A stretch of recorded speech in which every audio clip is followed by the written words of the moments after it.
Hey, welcome back to this very late upload of the Metro Icon podcast with my very big, hefty boy Mojo. We just weighed him today. He's around 19 pounds and constantly growing. Look at the size of these paws. And he's got some of the weeds out there. He's been enjoying it. But a little bit of a special episode in a couple different reasons. One, this is the last time you're going to see the studio space. We're going to be moving to a whole new area. That's right.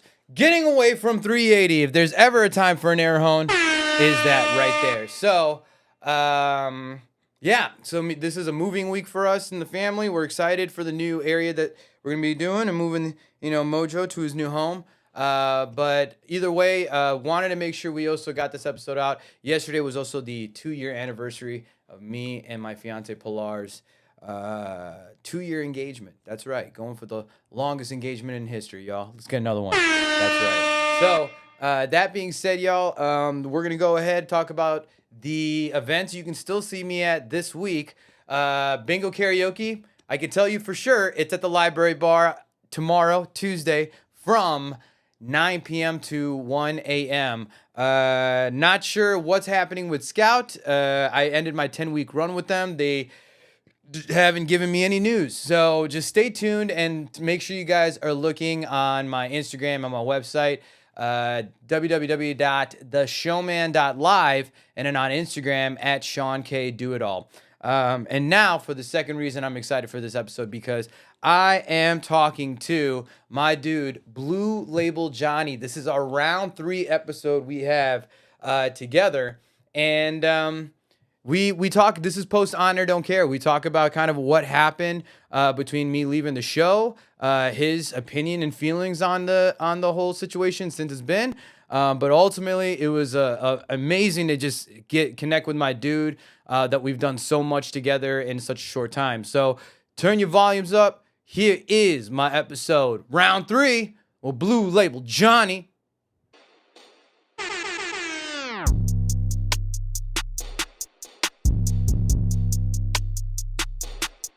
You can do it all. You can. Do it all, baby. Ladies and gentlemen, welcome back to the Metro Icon podcast. You know what we do on this show? We talk about the world of entertainment and media and the icons that live in it. And I'm your host, Shawn Kay the Showman. And today, we have a very surprise round 3, ladies and gentlemen. A man that is no secret to seeing me through the scene, but it's been a minute, and so we had to do a catch-up. Ladies and gentlemen, the one and only Blue Label Johnny! Yeah.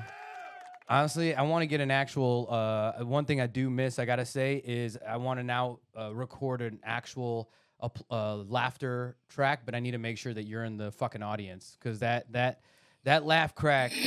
That laugh crack is different with my guy right here. You gotta talk to my manager. He's been one of your guests. Are you talking about Payday? Yep. He's your new one. He's your new one? booking all my laugh. What's it called? Damn, see that? All my laugh. Stadium-filled kind of things. All he handles all of that. As usual, that white boy snuck another contract from a brown man. Hey, I swear this guy Payday, bro. I try to go stay black and brown whenever possible, but look, man. You can't lose a Payday. So, yeah, you know you can't lose a Payday. Payday is different. Payday is a different type of beast. We talked about you 1 minute in, Payday. You remember that shit? There we go. Call him at 972. Just Google Payday. Mike Danielson, Keller Williams. How you been, brother? Pretty fucking good. Honestly, man, I think there's a newfound peace. I try to stay, as active as I can. Seeing the content still. Since we're not seeing each other as actively as we were before, right? Right. On at least a weekly basis. Yeah, but me and you, I know that we've defined our friendship well from the jump, and I was like, no matter what happened, I'm like, we gonna be all right. Yeah, I mean, I've had people like, "Are you showing okay?" I was like, I would let you know if there's a problem. Yeah. I was like, out of everybody, you have actually the most love, and that's just been documented from the first episode. If I don't fuck with you, motherfucker, you could be like, oh no, John don't fuck with me. He don't fuck with me. Nah, I'll let you motherfucker know. I mean, and I don't even get anything, but even to the people that would, even the things that people would assume we have an issue with, I was like, they admittedly, oh, they didn't like you on the podcast. I'm no. Right. Like, in your absence from the podcast, it's literally what I would tell them before you left. I was like, I just lost my mic. Oh, my bad. Go, there we go. It literally, it's the opposing dichotomy. You know what I'm saying? Like we literally are missing that in your absence. Right. You know what I'm saying? I told them that's what you brought before, like you left. And after you left, we're missing that, like the three of us that are on the show. I mean, while we have different opinions, they're in that Venn diagram. There's too much in the Venn diagram. You know what I'm saying? Yeah. There's too much in the Venn diagram. Look, I would be lying if I didn't say I loved the dynamic of what the show was. But to be fair and honest, and it's funny, we're going right into the whole honor because with all the episodes I've been releasing in this season 3 of Metro Icon, and now it's coming up to the catch-up point. We're officially back in the studio. Studio space. Right. Just hasn't evolved to where it is now. Almost every episode I'm talking about I don't care, right? So like, I even had to do an intro where I'm like updating. I'm like, yeah, some of this information is not up to date, but hopefully you guys are following me on my socials, you fucks. But no one's listening, no one's watching until well after anyway. But whichever case, it was yours and I's, your and I like dynamic was just this foundation of how that show evolved, right? Now, again, actually absolutely no hate towards Micah and to Alexander, right? Me and Alexander 100%, it's fall. I didn't agree. Like, there was so much, like, you knew I was on the fence before that, right? And I'm riding it through, and then obviously my priorities with my time has just been shifting, right? You understood that. But, like, one thing I was feeling towards the latter end, right, when just a lot more things were happening, was I didn't, besides you, I didn't feel like my presence was like welcomed, or just, they were like, yo, I'm ready for you to fucking leave, right? And so at that point, I'm just like, you know what I mean? But that's exactly what I just said, is like, they did not appreciate what you brought to the show. And as they would tell you, as I would tell, as they would tell you, and as I would tell you, I told that before you left and after. So I mean, if I thought you were bad for the show, I would have been the person asking you to leave the show. Be like, hey, your presence is no longer wanted. You know what I'm saying? Like, And I even, when I brought it up, you brought value to the show. Well, thank you. Your absence in the show I'm gonna give my there is an absence. I haven't done that shit. Right? You know what I'm saying? Like, do I still enjoy doing the show? Yes, absolutely. But when I'm watching them back, when I'm editing clips, I'm noticing that, like, the dichotomy that you bring to the show, the opposing viewpoints you brought to the show, of the four of us, you were the only one in a committed relationship. That, like, that gives a different dynamic into different conversations about relationships or whatever else. So, I mean, you know what I'm saying? Like, I'm out. I ain't talking about this shit. Like, exactly. So, like, there is an absence. So and that means you bring value. And, thank you. So I mean, if you didn't, again, it wouldn't have been you asking to leave. It would have been me telling you to leave. Me. Yeah. And again, it's like, bringing up that conversation multiple times, and then and thinking, I'm like, oh, do you not see? And they're like, you're like, dude, no. I mean, listen, dude, like, you are the godfather of that show. By the way, if you didn't catch it, the word of the day, dichotomy. Make sure you guys take a drink. Oh man, I realized I didn't pour the afternoon delight of the show. Should we like pause and we're gonna take a quick pause. We'll be right back. Will there be a sponsor, or we'll be right back? I don't know. You'll see. Y'all thought you were gonna get no commercials from now on? Haha, think again. We're back. That's right. So first and foremost, let me go ahead and talk about the obvious thing, y'all, because right now my fiance got tested, her eyes, and she's now got to wear the prescriptions on the face. That's right, And so nothing, now that she's got these new frames that she's going to be rocking on a daily basis, she knew the biggest thing she was going to need was insider cloth, y'all. She has this now putting on a lot of her general shirts, especially her shirts to work, just so she can have that to help clean off those glass surfaces, doing the same habit you've already been doing, now doing it the right way. If you need to check it out yourself, y'all, they even have 3 different styles of temporary, semi-permanent, and permanent. Even with the permanents, you can still take them off, but they are machine washable with the clothes that you put it on, the bottom inside of those shirts, so that you're properly cleaning those glass surfaces. I've been using it all weekend, especially on my gigs, with all my iPads, my cell phone screens that I need to use for these events that are happening to properly capture in clear view. You should be doing that for your eyes too, y'all. So once again, go to insidercloth.com, put in the promo code DIACloth, DIACloth, and you'll get 10% off your first order. That's right, insidercloth.com. Keep the habit, change the fabric, get yours. Oh, it's summertime. Summertime is here in Texas. It is boiling hot, but man, are those storms still rolling in and out all through DFW, y'all. And prayers up to anybody that's had their home affected from these storms. But if you do know that you have to file an insurance claim, you want to have somebody trusted. And I'm telling you, I'm not lying, all real. This dude is the best. Teddy Johnson of D&K Contracting is your go-to guy. He's the one that's going to take away your biggest worries, your biggest headaches, and give you the best return of result with the highest quality and service, all right? This dude is 100%, and every single person that I've brought to Teddy always goes back. There's no issues. So hit him up, send him an email at teddyj.dkcontracting@gmail.com. teddyj.dkcontracting@gmail.com, and get a free consultation. And either way, he will let you know if you're okay and don't really need to do that work or file that claim, or if you do, he's got your back all the way through. So hit up Teddy Johnson of D&K Contracting. Get that result that you're looking for.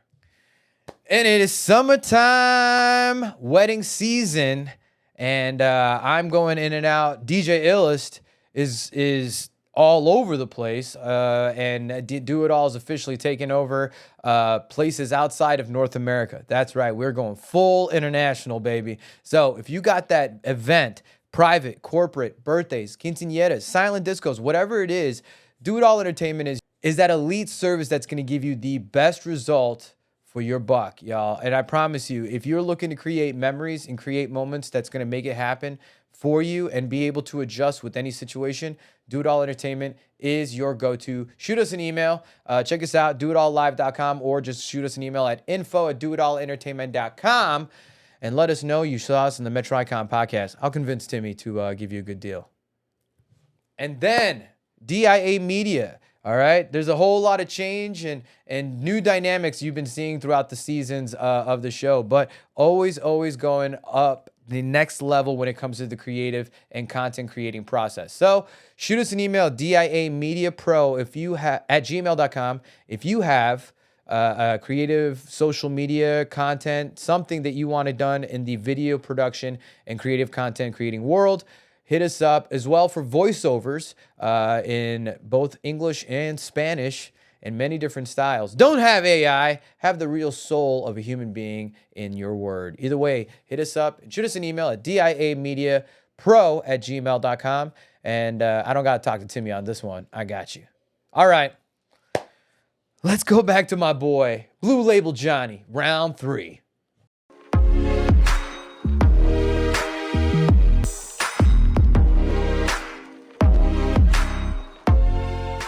Back. Here we go. And so now we got our drinks. Hey, man, brother. Cheddar, I fucking miss you, dog. All right? I know you're not the emotional one, but, you know, I got to bring the softness, as Michael. So I'll go ahead and put that back in your life. But cheers, brother. Cheers. Salute. Salute. So either way, like, I think that, and again, dude, I didn't leave with any intentions either being like, now that man gone, I hope they fucking miss him, or I hope this fucking show goes down. Like, bro, like, I have a lot of heart and skin in this fucking game. You know what I mean? Yeah, I mean, like...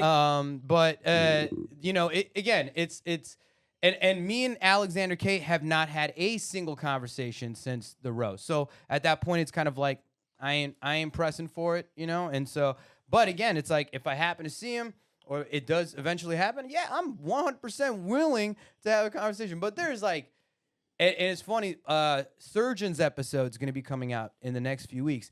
And I recorded my episode with Surgeon the day after the roast. So we kind of talk about it in there. But what's beautiful is next week is Alexander Kay's episode that we had on the couch. So I'm excited, you know, be like, I remember when the relationship actually looked like that. You know, it's kind of like, if there's one episode anyone should catch, and if you catch it, watch the episode 46 when I'm talking to Brian Kim, Theban G of the Lemon Pepper Boys. I mean, look, them motherfuckers is just hilarious. Oh, my God, dude. The episode put out last night, and I saw a few moments, and even in the few moments, I was like, holy shit, this is just juice, right? I watched that episode. I was literally dying laughing at fucking... Look, like, those two motherfuckers they're funny. Like, they honestly, I want to say... Especially together. Yeah, like, and again, it's, I guess for me as a host, you know, still figuring out the dichotomy of all the of the adapting of who you have on the couch, right? And being able to garner the conversation. One person I'm now binging hard on their podcast, where I've only seen a few throughout the way, but Theo Vaughn now, this past weekend. And if you watch him, he's actually he comes off this as like this country goof, but he's so eloquently like intelligent in how he navigates the conversation when he throws in his little goofy, his like pocket riff, goofy response, bits and right. So I'm now looking at that like, dude, like that is testament to how he is. And then obviously with Tony Hinchcliffe, which I'm now at 7 attempts to try and get on Kill Tony at this point, but I ain't stopping, bro. I'm going to find that one. Hey, if that's what y'all do, yeah. Hey, I know because like our boy Drew Nickens, I know he goes out there, and I think you know a bunch of people that even go out there. Dude, Drew has now been called on Comedy Mothership for their 3-minute open mic that happens before the Kill Tony sign up. Yeah, a couple times. 3 times. You know, which Mothership Shout out is to more Drew motherfucking Nickens are Nickens, dude. Like Nickens. We love you, and I can't wait to have him on the show, dude. Like, yeah, you gotta have him. That'd be a good episode. Yeah, man, I'm coming up to 50, and I'm excited because now I have the production set. You know, like you know what I mean. So there's just gonna be a lot more firm consistency in the quality of what that's gonna be released from this point. And so either way, the only thing I'm worried about is like, I was like on an 8-episode backlog. Now I'm down to like 2 or 3, you know what I mean? And this is like edited episodes, but shout out to my homie Fuad out in Morocco. The Moroccan Prince. The Moroccan. you didn't even know that they called you that, Fuad. You know what I mean? I know. Hey, we know about you in the streets, man. In the streets. Perfectly. No, but me and him got like this dude.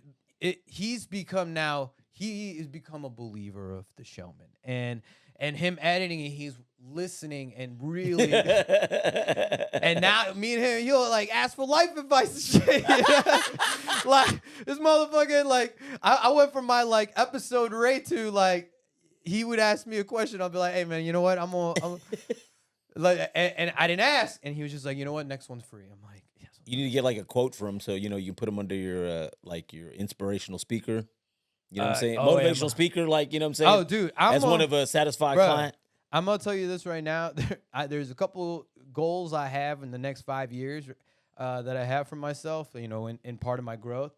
I was looking at maybe because I'm 37 now, so it's like I'm as I look closer to 40, I was always gonna say like, okay, if nothing happens in my career, I'll start looking into doing real estate. I think that I'll do well with that. I have a prominent sales background, but I'm like, you know what? Maybe I need to look into it earlier. And so now that Pilar, thank the Lord, Pilar's finally working. We're all so happy about it, every one of us. But tell me how you really feel. No. I'm just happy for her too, man. You know what I mean? You it's like you remember the pandemic and shit when you just slap happy. Useful, yeah. Yeah, And so But either way, there's just that. I'm excited for that new dichotomy of the home relationship that's gonna be happening. I fucking love that. That's gonna be definitely my word of the day. And then her dollars, mingling with your dollars. Yeah, and, that's always. Hey, babe, maybe some of your dollars can help me get these J's real quick.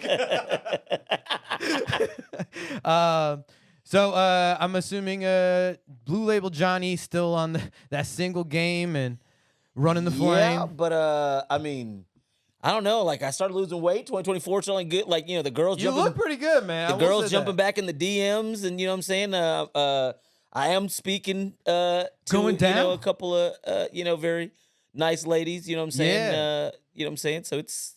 What's the age gap? I got to ask, what is the age gap? We're not gonna talk about that. Are they over 21? Yes. Oh yeah. Oh yeah. They're all over 21. We'll stop that. We'll stop it there. We are gonna stop the query there. That, ladies and gentlemen, Blue Label. They are all old enough to go to the bar and order their own drink. Because and also find the chicken wings in the back. Further down. But either way, okay. Well, I mean, dude, enjoy it. At this point, when we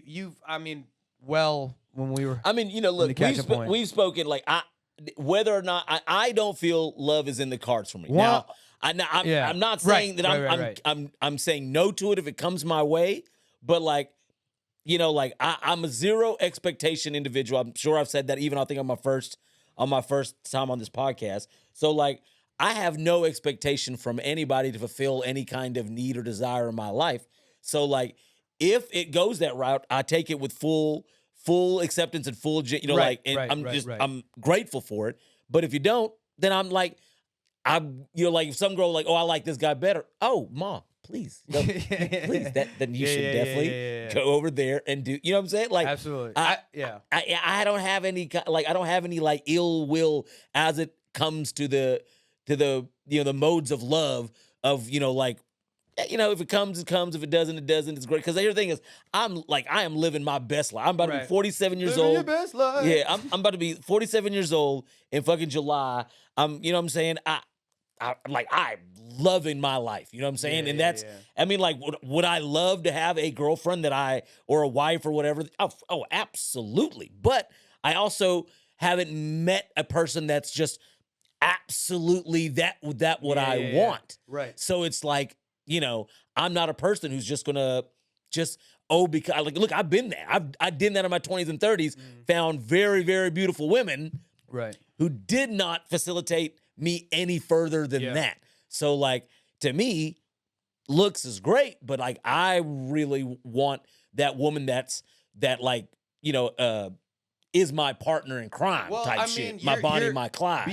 You're beyond the point of compromise. So like, I mean, unless you are willing to compromise it in a fashion that is comfortable to you. Right. I mean, because that thus is life. Right. You know what I'm saying? Like you have to. Yeah. Ideally, I would love to find there's no reason for you to have to put up with any variable red flag that I don't want to put up with. You're just exactly. you're under you've been through the shit. You lived your life. You ain't trying to have no more fucking kids. So it's like you place your fucking expectations on the fucking floor.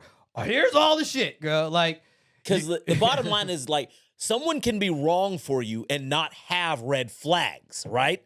And that's what I think a lot of people don't understand is like because someone does not have a identifiably red flag for you does not mean they're ideal for you. Like you have to have more niche selection in who you make a relationship with, or ideally, I think that's why long-term people aren't happy together is because you did not take the time to make sure this person checked off more items on your criteria. You know what I'm saying? So so you wind up in this selection of feeling unfulfilled. Whereas if I don't have any expectation from you, then I can never feel let down by that. And especially if I'm not looking for this to be love, you know what I'm saying? Then I can't, then again, like at any time that dissolves, I'm going to be like, I'm going to be happy for you for whatever reason is, whether I'm the one that's choosing to dissolve this or you,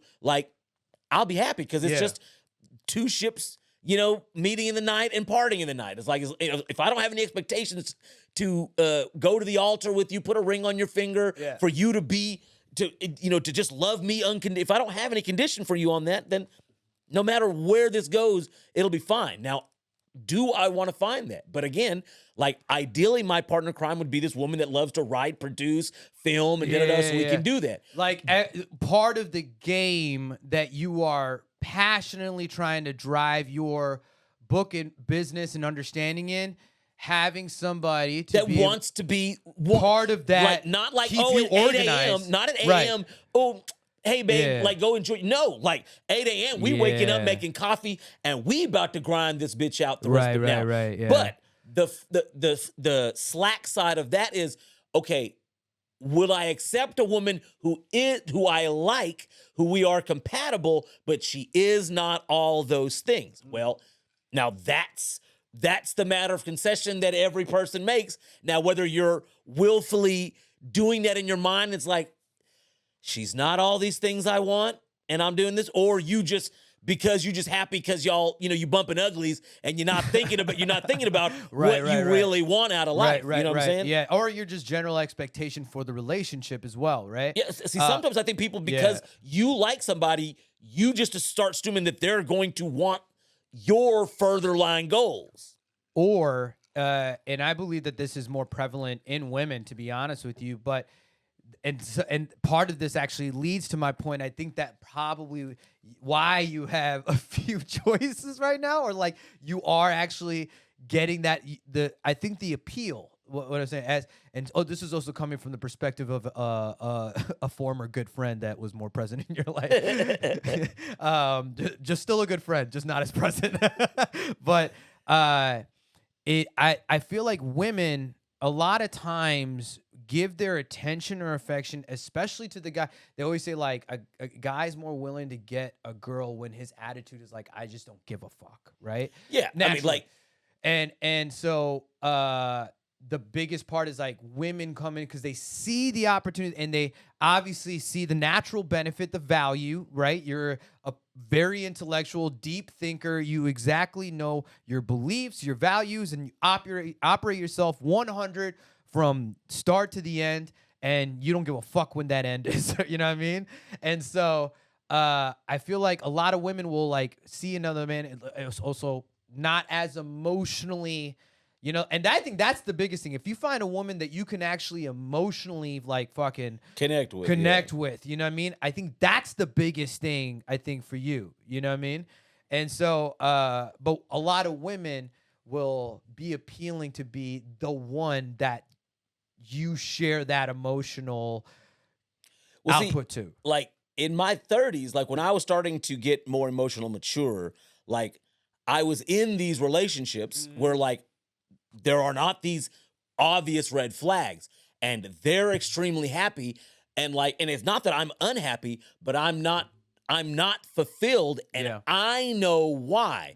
But because they've been in nothing but bad and toxic and like emotional immature relationships, they think this is like pure like romantic love, because by comparison, the dichotomy of their relationships, like this is like so much better that like or it feels more real. It feels more like, I mean, like I've had like friends with benefits who like hell, one of my chicks, she called me the bitch fixer, and because we had been friends for so long. Motherfucking bitch fixer! We had been friends for so long. She was one of my old chicks. She was like, she had seen me deal with girls who maybe I wasn't even their boyfriend, but I treated them with more respect and like more to the point where they're like, do you love me? I was like, no. I just like, why would I treat you with disrespect? And then there's the struggle when they see you are with like this with every fucking woman in person that you fucking meet. You know, they're like, I thought it was just but me. No, I mean, but like some of these girls are, I'm like, no, I don't love you. But guess what? Yeah. You know how I'm treating you? Right. You shouldn't put up with anything less. Right. I'm not right. saying I'm the one for you. I'm not saying I'm Yeah. perfect for you. I'm saying if you're so amazed by this and I'm not in love with you, Yeah. why would you accept anything less Yeah. than this? And you're this happy with the guy that's not. Right. Why would you accept less from a guy who obviously isn't? Because if he's treating you in a way that you're not happy or satisfied, Right. he obviously like either he doesn't love you or you don't need his kind of love. Yeah. Okay. Yeah. I mean, listen. If that wasn't one hell of a dating bio video, finally we'll get some action in the DIA Media Pro Gmail account. So what is the story with that Blue Label Johnny? Well, either way, you saw his Instagram handle. You can follow him. It's the bomb, and that's what the ladies be saying. Because it don't matter, obviously, what this motherfucker look like. He's still getting tail. That's what. I mean, and look, and I stopped chasing. A long time That's what ago. That's the biggest piece of the juice. Stop. Don't chase it. Now, I mean, look, Yeah. because I used to before I had the emotional maturity. I think every guy realizing that it doesn't sustain you, and then most of the time, if you're just getting girls based on aesthetics or availability, like they're probably. Chances are they're not even going to satisfy you sexually. Probably, probably. You know, right. You know what I'm saying? Because usually, most often, good sex comes with emotional maturity. Sometimes it comes in very toxic shells. Yeah. But very few. Not often do they always intermingle. That Venn diagram does not always intercede at a mass points. Yeah. But so it's. But you learn, by 40 years old. You know exactly the deal of pretty much any, interpersonal relationship, especially when it comes to a female. You understand what type of dynamic you need to know. Like, okay, it's more likely to be at peace, right? That's what I'm like more. Because that's what, and now I'm not diving into obviously the issues between in mine and Pilar's relationship, but like I think it's crazy because when you were talking about the whole thing with red flags and all that kind of stuff, by all definition, I'm with the girl who checked off the most red flags I've ever asked for. But it was for me. You like who you like. Listen, no, it's not. It's more beyond that, man. It's that person that you're just like, I'm never going to quit her. I'm never going to quit. She will I think I've told you this this thing that she said, but it's almost like very hilarious. But she said, she's given me so many outs to be leave the relationship when we were just kind of still dating and everything, and then also even after I moved to Texas, and she gave me so many times that she's like, you can leave the relationship. And listen, like, you deserve way more. And, like, I know you can find someone who you don't have to put up with as much shit, right? But I'll definitely look forward to the day because you will cheat on her with me. And I was like, yo. Toxic. Yeah. I think I love you. You know what I mean? Like, I think I'm going to put up with all the bullshit. You know what I mean? I don't know. You know what I mean? I don't know. There is. I firmly believe there are people like that for every. Like, you know what I'm saying? Like, yeah. I wouldn't put up with that. Oh shit! I'll be right back. Like, yeah, but she's just gonna do all that you just said. I'm like, yeah, and I'm gonna let her. But I will say that through a lot of the biggest moments that me and her have had, where we have gone now in the last few weeks, now that some of these high stress elements, especially when it came to her immigration status and everything like that, right? All that carries up through the home and into the relationship. But that's called real life. Yeah. We are now finding out this new balance and flow, and we're actually just really enjoying. We're enjoying our company. We have now this more understanding of because we are still so fundamentally different in so many ways, right? But even after our biggest blow-ups, it's like there's an undeniable truth that, like, between her and I, there's only some very finite things that were it's just like, if you do this, it is over. You know what I mean? But other than that, we'll never quit each other. We'll just never ever quit each other. Right. Other than the hard lines and stuff. Yeah. Yeah. And I'll tell you a beautiful moment even happened just last night. Not with me and Pilar, but like me and Emmy, right? It's gotten to a very funny point because now it's because like he's very emotionally closed off. I'm very much not. You know? And so now it's come to the point where like the girls, we will say they're like, love you, and I'm like, love you too, you know. Now I'm just like, Emmy, I'm like, where you at, bro? And then he's like, yeah. I'm like, hey, I need you to take the trash out. And by the way, I love you. And I just say it, look at him, and then his mom's like, thank you. I was just fucking right? But yesterday he said something to me that he's never said out loud before. Even Pilar was like, what did he just fucking say that? I'm like, hey, tell the people who you are. He's like, I'm Emiliano Rodriguez. I'm 16. I'm a boxer. And Shawn is my stepdad. I'm like, oh shit. Oh shit. I'm like, oh shit.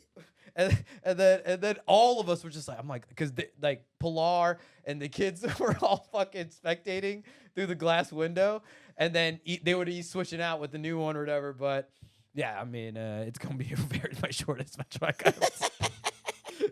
But yeah, I mean, that was the first time out loud, and that's sweet. Yeah. And I was just like, and at the same time, I've changed, right? Like I think I've said it on Air Don't Care, and I've joked about it, like numerous times where I'm just kind of like, oh, I'm their coach, I'll never be your dad, and all this kind of shit, right?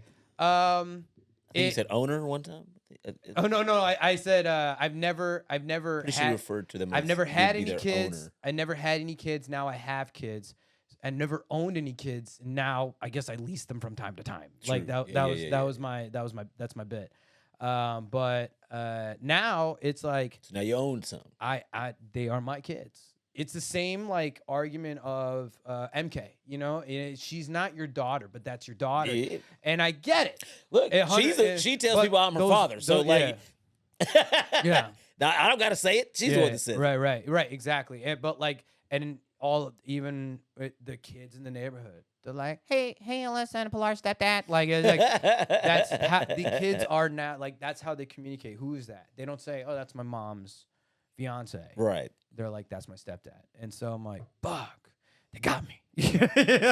And so it was a beautiful moment. It was definitely a beautiful moment. But it's well at the same time, because it's funny. Another close colleague of mine, I have this little email exchange. Maybe I'll show you after this. Or a colleague of ours, I should say, actually. Very burly and hairy, haggard-looking individual. But all of a sudden, out of a contextual little conversation that didn't haven't even talk about this, pretty much felt the need to point out of past times when I have said, like, they're not my kids, or like make the Joker precedents that like, oh no, those are Pilar's kids. And I'm like, yeah, 100% guilty. Like I've 100% said that, you know what I mean?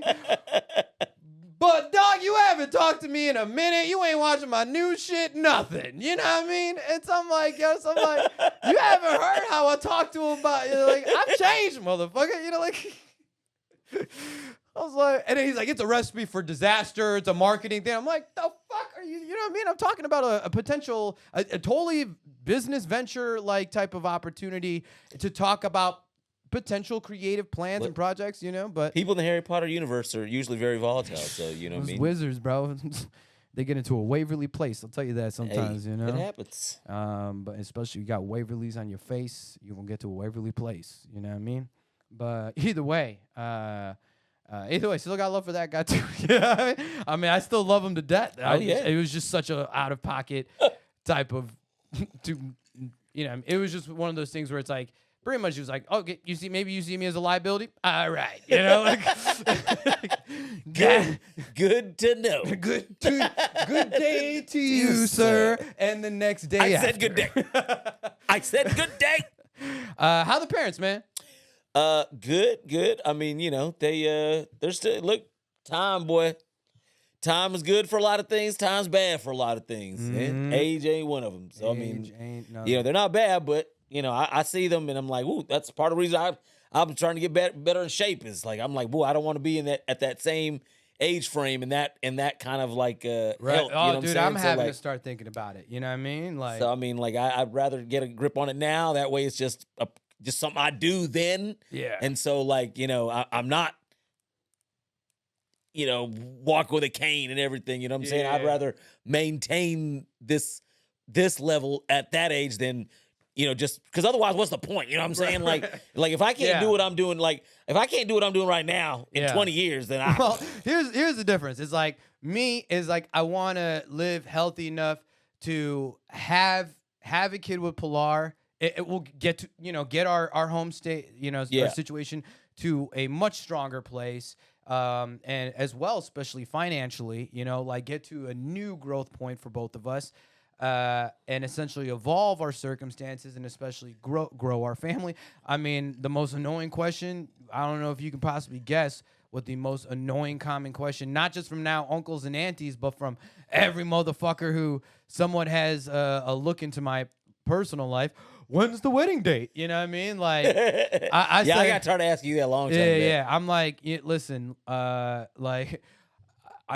this is all in contingency that her and I can both afford a wedding in Mexico.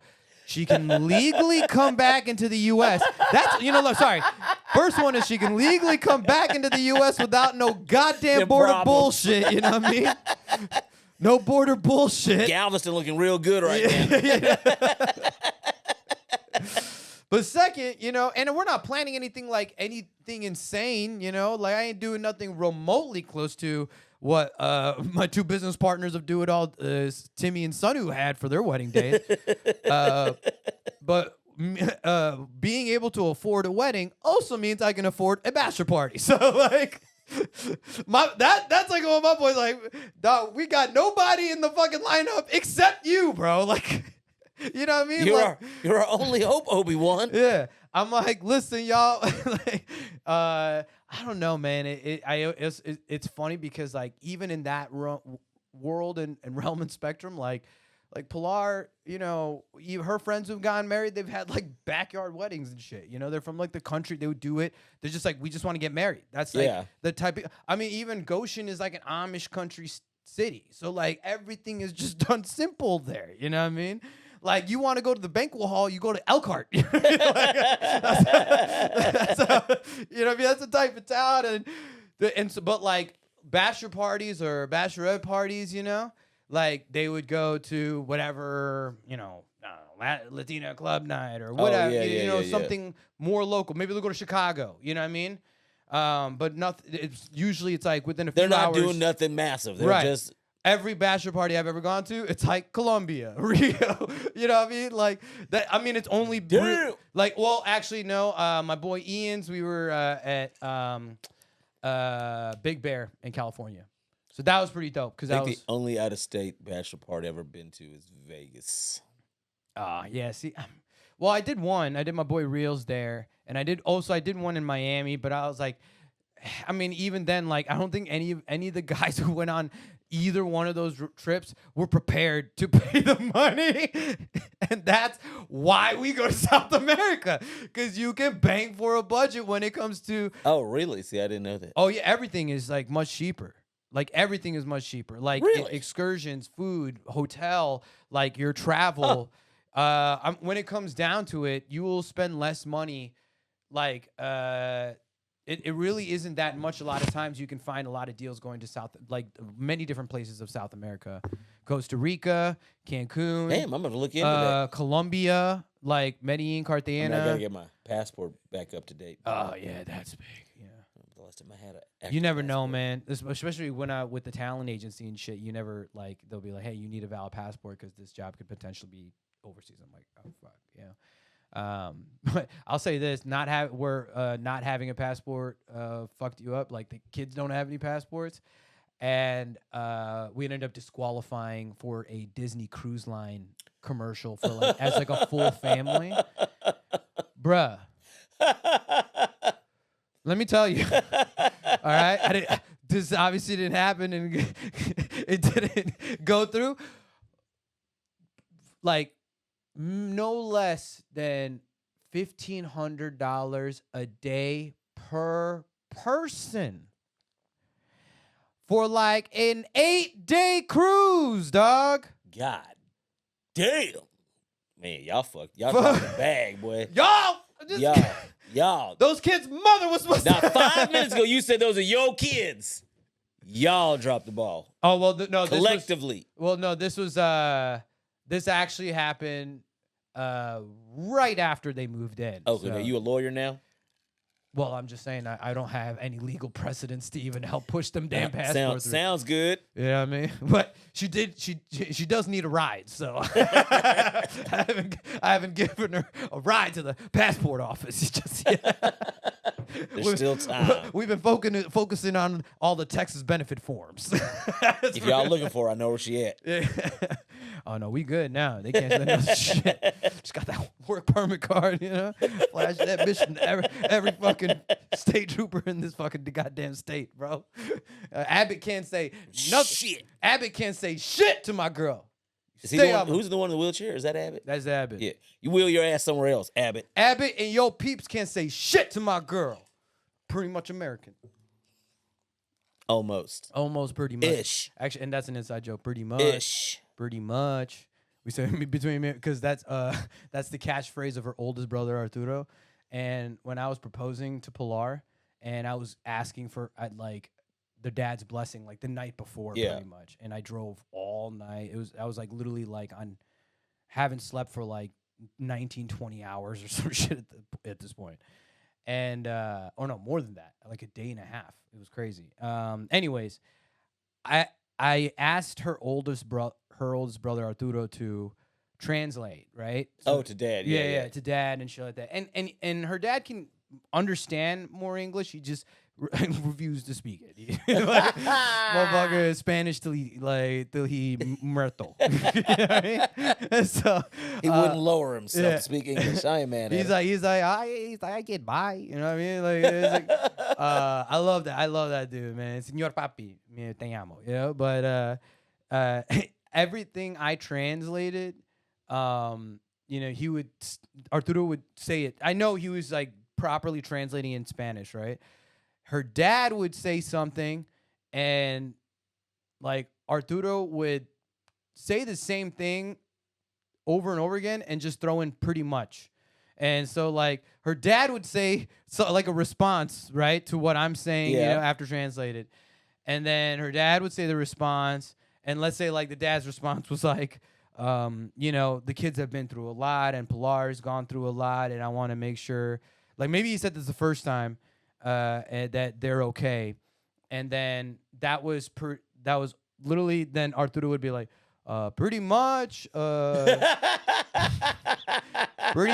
just be good to the kids and be good to Pilar. They're pretty much doing a whole lot of heavy lifting. It's all good. And then I would, you know, provide another statement of assurance and where I'm at. And was he like doing the Spanish equivalent of, so pretty much he said that? Yeah, but this explanation, he just said this every single time. But Pilar's dad's lines in Spanish are different every single time. You know what I mean? I know enough to know. So he was doing the same thing back as, okay, so pretty much he said. And like he would say more details. You know, her dad is saying way more. And then he comes back with one sentence like, yo, he said a lot of shit just now, yo. And then after every single thing, his response. Hey, yo, Pilar, your brother leaving he leaving a lot of context out, yo. And I didn't call it out. I'm also like, you know, kind of out of it, you know. I don't know if you heard the beginning of the story, but I didn't sleep that much, you know what I mean? So I didn't call it out, but it was funny when I showed Pilar the video of the proposal and she watched the whole thing, and then every single like translation that Arturo, literally everyone is literally he just says pretty much be good to the kids. Be good to the kids. Be good to Pilar. Don't even, you know. Yeah, that's just be good to. Pretty much was what he said, you know. Like, and then she's like, "Fucking Arturo didn't fucking translate nothing to my test." It's so Yeah, that pretty much is doing a whole lot of heavy lifting. It's like a fucking 12-minute video. So pretty much. I do want to post like a full video and like see if there's an AI that can like translate. So technically, he's not a translator. He's a reducer, really. He's a transcriber. He's a transducer. He's a transducer. There he is. He's a transducer. Yeah, he's not a translator. Don't look at him translating shit. But he can summarize. He can summarize. Yeah. He can summarize. Trans-summarizer. Trans-summarizer. Yeah. Trans-subscriber. If he heard this one, he's like, I'm trans nothing. He's like, I'm pretty much trans nothing. Pretty much summarizing. But by the way, shout out to Coach Arturo of Hit Fit Boxing Club in Goshen, Indiana. Don't do it alone. Don't do it alone. Shit. As you guys haven't noticed, me and Johnny are doing our full catch up of the last whatever. Oh well, I mean, look. Let me catch you up full all the way. Now, please, as good as life is, 2024. While I have lived a violent past. I probably not got into a physical altercation, I don't know, good 12-something years. Oh, shit. And in 2024, I have been punched twice in the face. Please tell me, was it a female? No, not. By a dude? Different people, different occasions. I went to the Paul Wall concert, and I had taken a young lady, and this dude said something off the cuff to her. Like, we're in the parking lot about to get in my car. And like called her a bitch. And I was like, who the fuck are you calling a bitch? And before I could even finish this motherfucker had a buddy. Again, we're talking 10-second interaction. This like, hey, some bitch. And I was like, who the fuck you? Boop. Knocks my glasses off. I don't know if you can still see I somehow get my glasses and cut myself. He hits me here. Nothing happens. But I somehow react and get my glasses cut my face in two different places. My glass fell off. I'm ready to fucking fight. Both of them. Running? I'm like, I got my glasses. I'm barely registered that I've been hit, really. And then I'm really I don't have my glasses on. I'm like, oh, all right, fuck this. Wait, who the fuck were you with? Were you by yourself? I was with a girl, and this guy saw her and said, "Hey, hey, yo, bitch, da da da da da." And I guess he said that. I think he had tried to holler at her inside the concert, and she was like, "Fuck you, da da da da." And so he was like, "Yo, bitch, fuck you," like something, your bitch, watch your bitch mouth or something. I was like, "Who the fuck are you calling a bitch?" Boom. Bah! Like literally. So I don't even see the dude that hits me. I'm literally ready to fight. These motherfuckers are roadrunners. Just. What was her reaction? She just watched. That's literally Micah, Cabron, and their mothers. They're all the girls like, what did she do? But so them niggas goes. So my Saturday shit at Flips where we do Honor Don't Care. This old man has been coming in this motherfucker, and I guess he just racist because he says I don't play country music. Yeah. Oh, you mean on Thursdays when you're DJing? Yeah, or Thursday, Saturday. Like I do karaoke there on Saturdays. Oh, okay. He just says I just play thug music all night long. I never play country music. And he's the best. And so it's been escalating for weeks and weeks. Yeah. And then a couple weeks ago, he was literally just in there this guy's a fucking asshole. I had it you're a DJ and a karaoke DJ, right. and we play bars. A lot of we have comments about, or we get into a lot of interactions with people about tipping and requesting songs. A lot.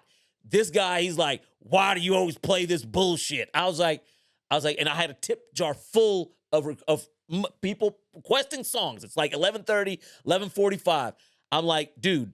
The stuff I'm playing tonight most of it has been requested music. But let me ask you a question. He's like, what? I was like, if I wasn't here, what would you do? I'd use the jukebox. And so, would that cost you money? I was like, I didn't hear you. Would that cost you money? You're just an asshole. So what I'm hearing is it's not an issue about paying money to hear music. You just don't want to pay me for money. Man, you're just a fucking asshole. I was like, you're the only one who thinks so. Like, you know what I'm saying? You walk in and you tell everybody I'm an asshole. No one else shares that opinion but you. And then so like it was like a week later, he's in there running the same thing. Mike is in the bar. Ooh. He is and Micah hears him. Mike is like, hey, you need to shut your like he's an old man. He's an old man. And this is the only reason why I just ain't struck him across the head with a fucking pool stick.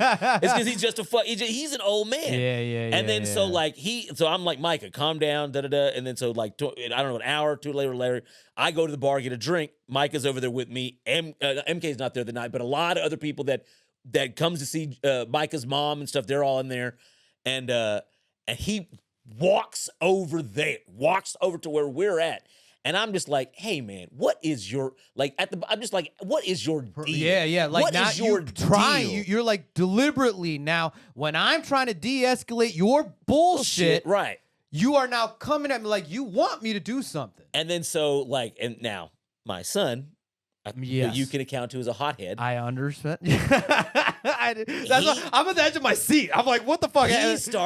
He starts yelling at the old man. Like I'm like, what is your like at the end of the like I just want to get like if you're a racist, tell me you're a racist because you can't tell me like it's nothing that you think it is. You and I are in the same boat. You know what I'm saying? Where it's kind of like, yo, no, I'm going to intellectually fucking call out where everybody can recognize exactly what the fuck is happening. I've already looked at the situation. I get no W. If I punch you in the face, you'll die. No fucking like a Shane Gillis president joke. Win. Like, I'll assassinate you if I hit you. Right. So, like, and then so Micah starts popping off. I'm just going to defend myself. That's Micah starts popping off. He looks at me. He goes, what is he, your backup? And Micah goes, I'm the front line. And I was like, Micah, stop. I was like, gangsta ass fucking response. Like, he's my son. Yeah. And he doesn't like seeing motherfuckers come up here for no reason, talk shit about his dad. Yeah. And then Jennifer, Micah's mother, comes and goes, and he's my son. Now, if you've ever seen Menace to Society, oh shit. Okay, you know the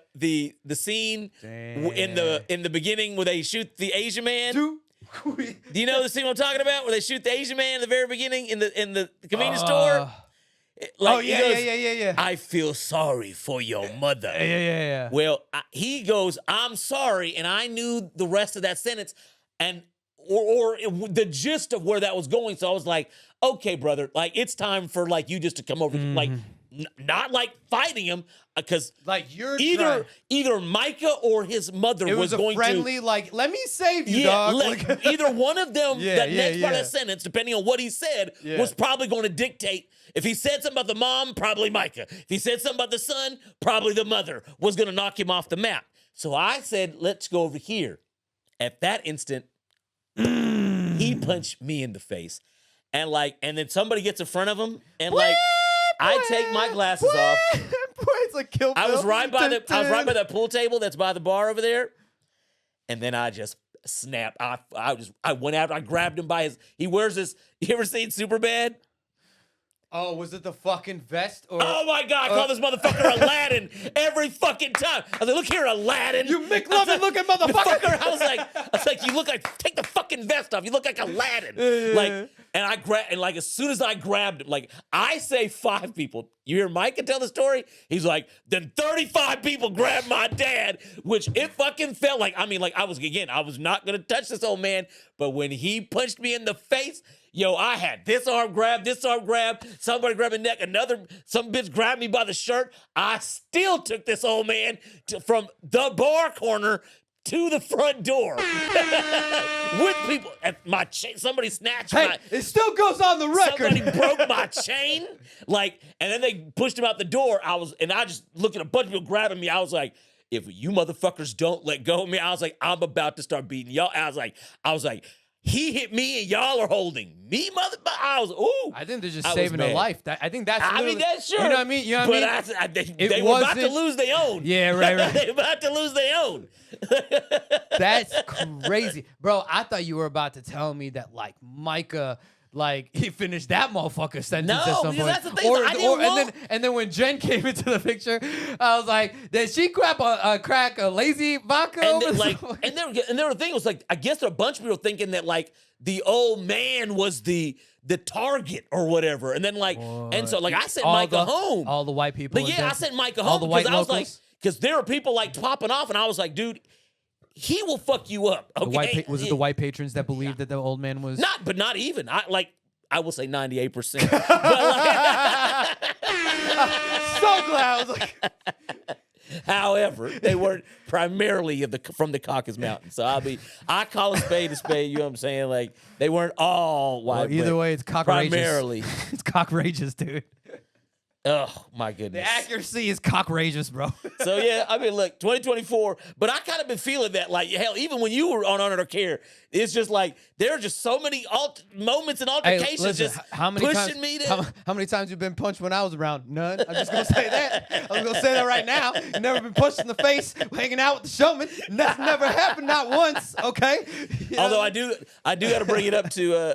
Like, so like, that was Micah Cabron, and everybody, they're like, when old girl's like, what did she do? Nothing. I was like, none of y'all did nothing when I got hit in the Y'all were there and I got hit. Well, Cabron wasn't. Cabron can't still talk got shit it. to Cabron was out nobody. of town. But the rest of y'all were there and I got hit, but y'all didn't do nothing. Were they part of the people that holding No, you back? hell Oh, no. yeah, No, yeah, no, yeah. no, no.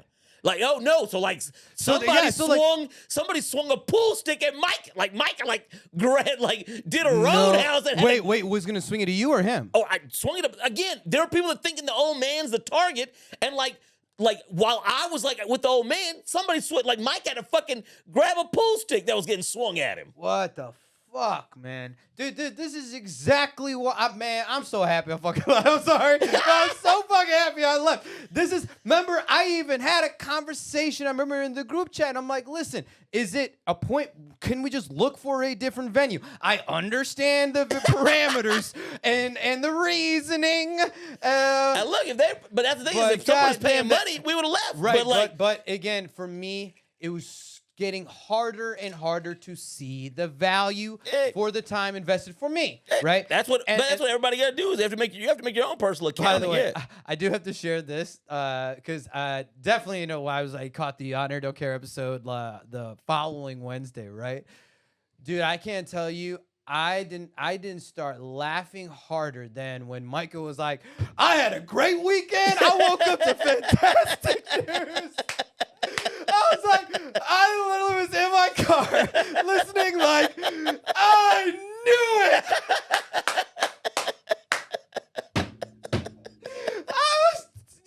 I was just laughing. I was cracking the fuck up.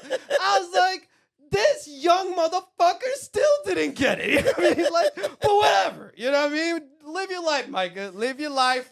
Make all the mistakes you can. Your father can tell you. That's how you learn. That's how you learn. But either way, it's like it's funny because like me and Alex, it's more personal. Being also that Micah is your son and the level of respect that I have for you and our relationship, the things that we have done together, it's just kind of like somebody's like family member you don't get along with and stuff like that. So you just like, yo, I'm always actually going to have love and respect for you. You know what I mean? And it's like, but if you don't understand me, I'm not going to sit here and fucking point it out to you. So like let it all be right. What it be. You know what I mean? And I'm also, I'll call it out to, let's say the darker shade of the show I knew was his intention was to run this. Like, he was like, when him and 50 were doing it together, or sorry, him and 80.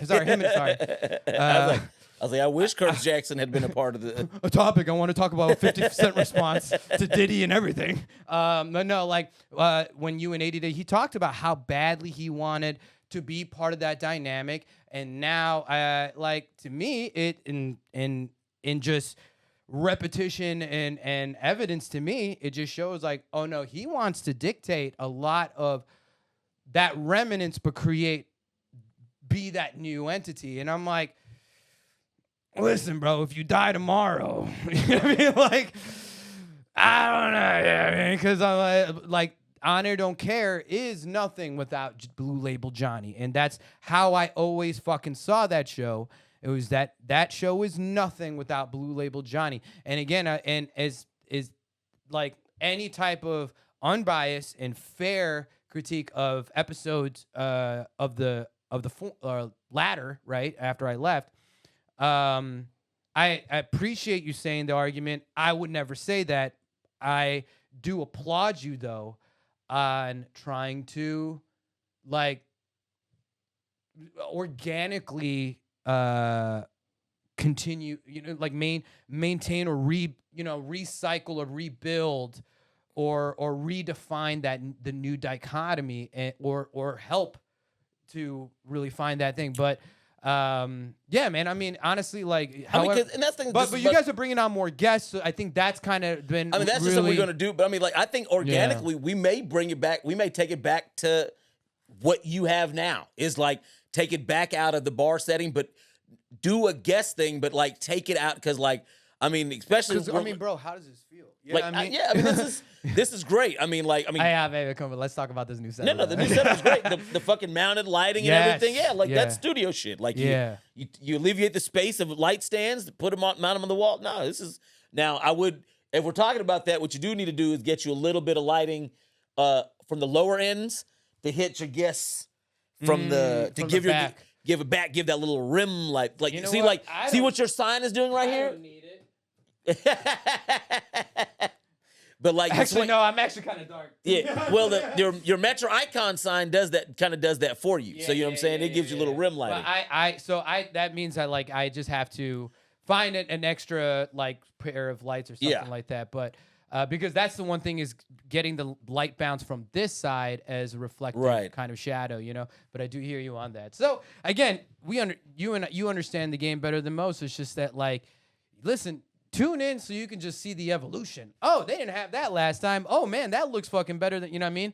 So even me, like, I'm customizing my thumbnails. I'm adding in my intros and then I used to do all my sponsor shit in the beginning. Now I'm doing, we talked about how, like, when I do my intro, I stop and then record all my sponsor stuff. So it's a new recording, me talking of my sponsors. It's not the same one. And so, and I've been enjoying it, and it's not easy. It's not hard to be able to pop and edit that in and stuff. Also, Paxton, watch that one because I also. Then we'll watch that. I post up the pictures of Fatston. It's on the thumbnail. So, like, I will say, I was very disappointed in their episode of ours when they not only did they cut a lot out, then they censored me. That was wild. You're not even talking about the number one fucking thing that I still give Paxton shit about. What's it? We're the only episode on the Dingbat District that's in black and white. Yeah, I didn't understand. I thought that was... Yeah. I didn't understand. You want to know it? Well, I'll tell you this. Paxton taking none of the blame for it, But Blake decided, I guess his producer, made it as some sort of creative choice. And then it was... didn't tell Paxton, gave him the final product in black and white. In black and white. And Paxton's like, hey, never do that again. Fuck y'all. That was a pretty good fucking Paxton Bailey, all right? And I know when I fucking show him that clip, he's gonna be like, fuck you. So Paxton, I got your number, bitch. You need to go ahead and get famous so that can earn him get him some money. Oh, dude, at the roast, it's funny. Like I would say, like even at my roast, I'll say my set because I did something different, almost to set myself up to do badly, but. I got a notebook, literally bought a small notebook, like a journal thing, and wrote jokes live. Came nothing prior and wrote these jokes live. I didn't think about having to read my fucking handwriting, you know what I mean? Of trying to write this shit and also still pay attention. Pay attention to shit, yeah. But my best joke, though, was to Paxton. And I actually posted, I don't know if you saw it, but I posted the roast. Oh, no, I don't think I saw the link. So I posted the roast. If you look up the roast of Shawn Kay. It's on YouTube? Yeah. So 2 hours. You can also see Alexander walking in at like the 46-minute mark of the show. Black ass. You're right. where it like yeah that was the biggest part of why the show even started late. You could also see Alexander walk in front of the camera before I finally get his attention and be like, hey, dude, we're all at the panel.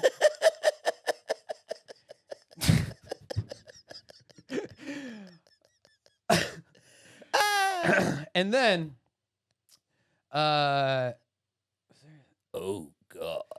What was it? Oh, yeah, and this was this was the biggest one for me. That was like, I think the camel, this is what broke the camel's back. He did his set, whatever. Pilar, he helped Pilar with like 2 jokes.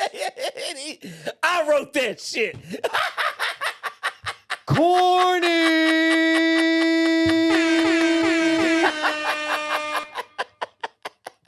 I gotta say, I laughed when he told me. Yeah, yeah. Well, how much fucking valid when we needed so much to help her get on fucking stage. You gonna do that to my girl? Go fuck yourself, dog. Like, yo, I'm like, I was like, why would you yell that? Why would you need? It don't make you look good. It makes no sense. And I can't wait till Surgeon's fucking episode comes out, where even Surgeon's like, that was corny as hell. I'm like, thank you. Oh, God. Fucking Chocolate Daddy was acting like a chocolate cook. Like, I was like, bro, how much fucking... I don't cook, but it was chocolate corny, definitely. He was chocolate corny for sure. He was definitely corny daddy. Chocolate corny bread. He was corny daddy for that one. Chocolate cornbread. That's what that shit was, bro. Chocolate cornbread. Honestly. But that's what it pit. Oh, my God. After that point, I was like, yo, fuck you, dog. Fuck you. Like, you know what I mean? You're right. You and I aren't on the same level. You know what I mean? Like, I was like, hey, Johnny, I love you, dog. Can't wait to see you next time. Whenever that might be. So, hey, but, you know, I wish him the best, you know? So, that's what, woo, that shit, that felt fucking good. They fucking get that shit. Goddamn. How are you actually on time and what you got to do today? Just got to go to the gym. That's the only thing I got to do. Oh, shit. Okay, daddy. All right, so I got to pick up. I figure you and I can take another breather, and if you want to roll with me. I'm just literally going a couple blocks to pick up the girls. Yeah. They'll come back.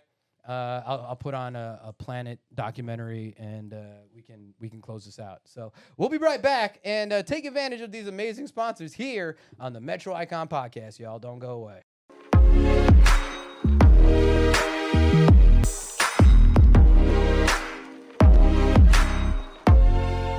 We're back for the Metro Icon Podcast to close out the segment with my round 3 with my older Cherda and former co-host Blue Label Johnny. Enjoying the catch-up that we are doing. Long overdue, if I had to define it, but otherwise, I'm just glad. Like, I feel like this whole time we, like, do I got some shit to tell you? Like, I like throughout the entire dichotomy of this entire conversation. It's been how's Icon doing? Are they still throwing you some? Yeah, I mean it's I you understand the game where it's kind of like, dude, there's rolls by the dime a dozen every single day. Small handful of that, I'm like, hey, submit me for this, and then of that small handful, what you actually get, is hey, they want you to audition for this, and then of those small handfuls is the hey, we'd like you for a second round. So there's active natural movement, but it's just a company like Icon is so vastly spread, right? They're not building their revenue based on one name or a couple of names, right, exactly. They're building on a lot. Although of they names, do have actors that are getting these national commercials, and again, they're making, even if it's small revenue streams throughout, posting, acting classes and whatever else. They right now it's like their client list is so full. It's like I haven't gotten anything of demand for them to have any central focus on me as a talent, right? Yeah. They know full well what I'm capable of, right?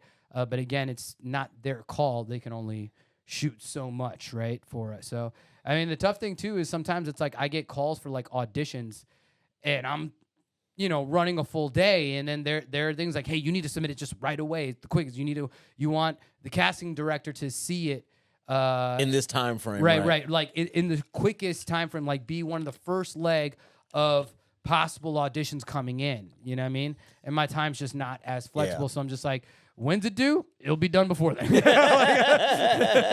For sure before then, But there's been a few, too, where I'm just like, I could not make it to get it done, or I could not show up to this thing, not for booked gigs, but like sometimes even, like I think last week there was like a TikTok creator conference that was happening in Dallas, and I registered for it. It was free. Yeah.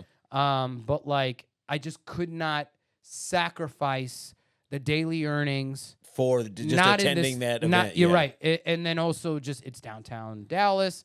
Also, Pilar started working, so it's kind of like I had to be back by a certain time. So I could only get there by a certain time, and I would have to leave early anyway. So I'm just like, it just did not justify. The dichotomy of the situation did not dictate the word that you could attend. I gotta remember to title this damn episode with the round 3 dichotomy with Label Johnny. Dichotomy. Yeah, that's a Part dope. 3. That's a the dope. dichotomy. Hey, I'm coming up on my title game. You know what I mean? Round 3 dichotomy with Blue Label Johnny. Oh, that's good. Oh God. Oh God, that's good. I'll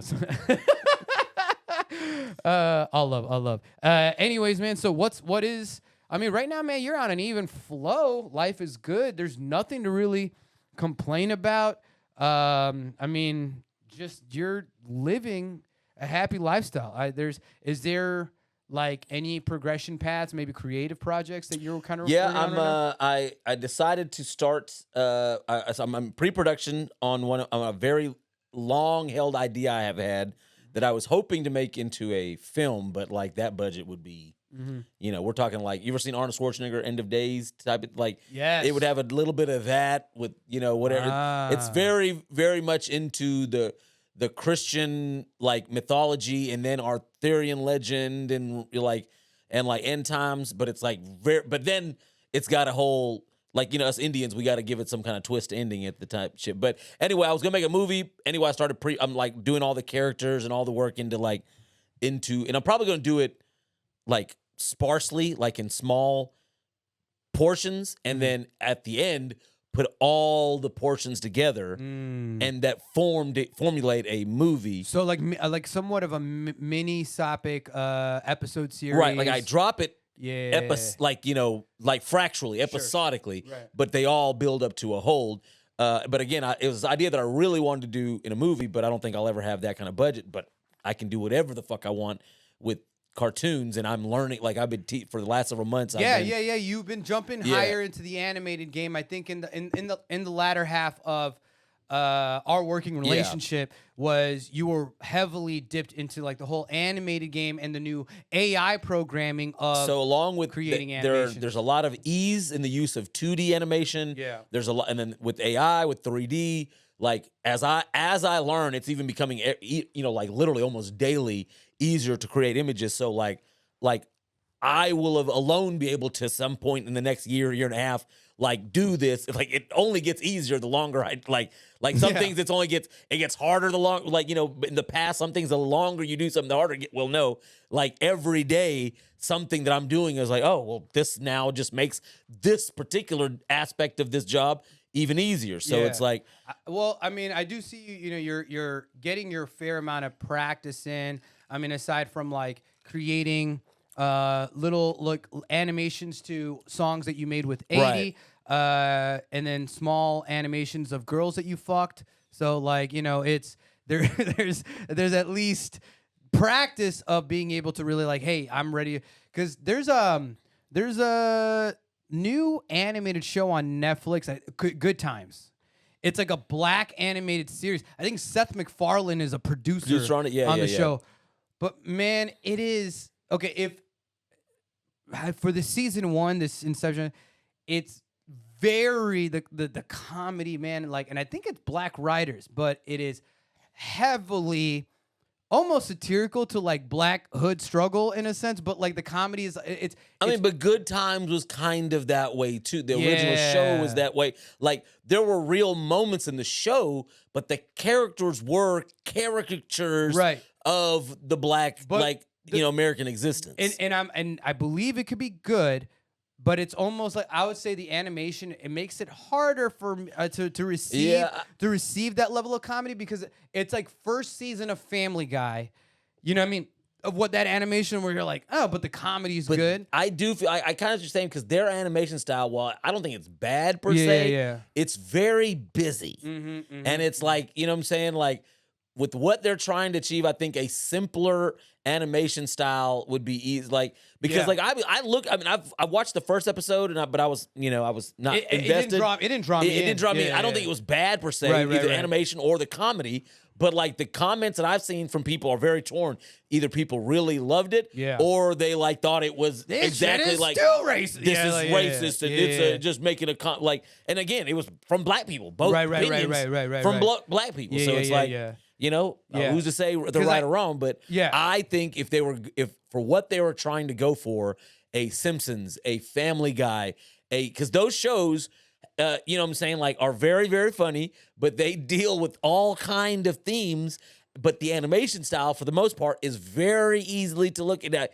Like, and that Good Time show is just not. It's just so much. The color scheme is very monotone for the most part. Like it's hard to focus on what you want the show to focus on, because you don't really know what to look at. At least that was my takeaway off the first episode. I think you've helped me to kind of like narrow down my perception, but it was hard because of its animation style to its content for me to relate the realism of the content itself, which just made me just kind of disconnect from just wanting to receive any of it. You know what I mean? And so, I haven't watched it. I'm almost being like, hey, I need a full season review before I like even try to jump into it. Yeah. You know what I mean? The new Rebel Moon. Part 2. Did you watch it? I liked parts of it, but then there were I could tell that there were parts that Zack what's his name? Zack Snyder did not direct. It was a second unit. And like, I feel like, what the fuck is up with that motherfucker, dude? Why does this dude put in movies that is he that hard to work with that he can't fucking finish a project? No. Like second unit directors, you have to have second unit directors for action pieces, because like you've got to direct actors. Sure. Like you've got to direct actors like in and out every day. And then like if you were then to take away to direct action sequences, well, now you're just putting weeks upon weeks on like you as a director. So like, but the thing is like if you don't have the right action unit directors, or you maybe even have different people trying to edit it, then to me it doesn't feel like the same director is directing all these scenes. And that's when you have a good second unit director, then it doesn't feel like I was just watching something the other day. The Quarter Digital, they had a VFX supervisor on there, and he sometimes is a second unit director, and he was talking about that. And he's like, it's my job to try and make sure that you can't tell that it's not Zack Snyder doing this. But like, if you don't have a good second unit director, but I don't even know if that's the case. Well, like it just there were so many parts of it that just I understand your argument from a production management standpoint. But when it comes to Zack Snyder, I don't know as many directors, though. They're like, the original movie comes out and whatever its theatrical release, and he's like, but you know what? Now the next one's gonna have all these deleted scenes, or the that's like, how I know he's an artist, because that's like motherfucker. Like I got drawings. You know what? That's a fair point too. I mean, look, you as a stand-up comic have to fucking understand. You have the luxury of but the movies though, like that, there's a whole production house. But that's my thing is like you generally end a joke, like say, like your grand scale as a comedian is if you were to have a stand-up comedy like special, that's where you would, for the most part, that's where you would let a joke die, or you'd only do it at or you're only going to bring it out in your Rolodex in the future after a stand-up special when you're just catering to the audience. Sure. But up until that point, your jokes don't have to die until you want them to. You know what I'm saying? Like your joke can grow and you can edit it, you can change. And then even then you wrote it tonight. It may not be ready for a year and a half till now. Well, like George Lucas, Zack Snyder, these guys that dude, they're just the same as you. They're looking back at their thing and they're like, I really wanted to do this. Oh my God, that could be better. Like, and it's easy to say, leave it fucking alone, but that's their fucking baby. Like, you know what I'm saying? Like, I still have drawings that I'll look back, fucking, I did 2 years ago. I'm like, oh, you know what? This can be going here. Like, yeah, that is the elemental progression with any artist. and they have the money, the access, the fucking, like, you know what I mean? And like, these guys aren't literally doing everything when they do it. They're looking over some guy's shoulder. Hey, yeah, do that, and come back and, yeah, this is how I want. You know what I'm saying? Like, they're not even going in and doing because they got to direct a new movie coming out next year. It's also like, the working dichotomy between the director and the production house, because you as a director and your editors and all that, you're like, you're going to love this. And they're like, no, you're going to take out this. And then they're like, fine, we'll do it your way. We'll put this final release out. Then I'm going to put out my extended cut to however long it's going to be and with the scenes I want to put in there. Let's see how the public responds to its original version. But then, like, this new edit also has a revenue stream. You made it make sense. It also has a revenue stream. Like, you're like, why are you fucking with it? Okay, but it still sold whatever X amount of money from a thing that was already made. You know what I'm saying? Like, so it's like, I definitely feel like if I ever get to that scale where people are talking about my movies outside of people that know me, you're gonna run it. No, I'm just saying, I definitively, people be like, fucking Blue Label Johnny re-editing his movie that he dropped 20 years ago. Would you go as, like, directed by Blue Label Johnny? Yeah, probably. Like, I'll probably stick with the Blue Label Johnny. That's like, because there's a John Thomas that is deeply ingrained into, like, sci-fi and action movies. Oh, really? Okay. Like, if you go watch Predator, like, if you watch the first Predator, within the opening sequence of the movie, there is a John Thomas producer, and I think he's a brother that's a Thomas, and those guys have worked on a ton. What about, like, BL Johnny Thomas? Nah, Blue Label Johnny. There's only one Blue Label Johnny, so I get it. Yeah, well, I mean, like, you're not getting rid of it, but as far as, like, allowing the production, like, thinking in the realm of the production house, right? They're like, we can't have a movie fucking be like directed by Blue Label Johnny. It'll be like BL Johnny Thomas. You know, could you compromise the BL Johnny Thomas? No, my production company. Nobody could tell me. Oh, you gonna be independent with this shit? Yeah, nobody tell me. Like, there we go. And by the time the people, that's how you do it. Like, I'll have already put my own projects out by Blue Label Johnny. If money ever comes, right? They were like, oh, it has to say Blue Label Johnny. I'm like, yeah, I know, motherfucker. Yeah, it has to say Blue Label Johnny. And it's funny because it's like I had, like, I don't obviously, you know, I don't have any, like, pre-written questions like to, you know, any of the shows or whatever that I've done. But for this conversation, I was like, I gotta ask Johnny about these movies. Like, have you seen it? What are your thoughts? Like, are you planning on seeing it? Monkey Man, have you seen it? Yes, but I was extremely high, so I have to watch it again. Like, I haven't watched it yet. Although I've heard Alexander did have the best commentary after what, like, we tried to discuss the movie, but I was, like, too high to remember it, or to have called recall what I watched, and he was like, "Y'all some niggas." He's like, y'all some niggas. I was like, I'm trying to tell you. And then same thing. We were talking about bananas, and somehow somebody was up being racist. I was like, nobody eats more bananas than Indian people. I was like, and then Micah said something about, I was eating some plantains at the grandpa's house the other day. He's like, y'all some goes, plantains? Y'all some niggas. I'm trying to tell you.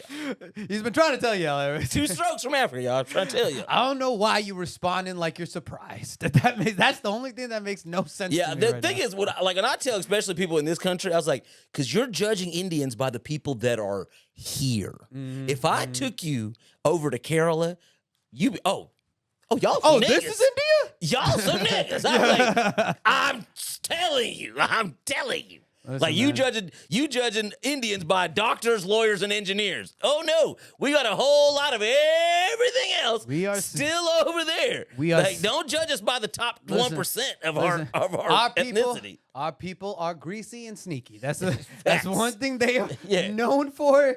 All in it. It don't matter if you are north or south. The universal code of the people that only the people know is we are greasy and sneaky. 100%. Look, like, I mean, like, you are looking at the top 1% and trying to judge a whole. Like this is where prejudice, I guess, is positively like portrays us in a good light, but like if you went to India, it would serve you very wrongly if you were just to trust every Indian person you met because you've met a bunch of good ones over here. Oh, you would probably not have a liver by sunset. Yeah, absolutely.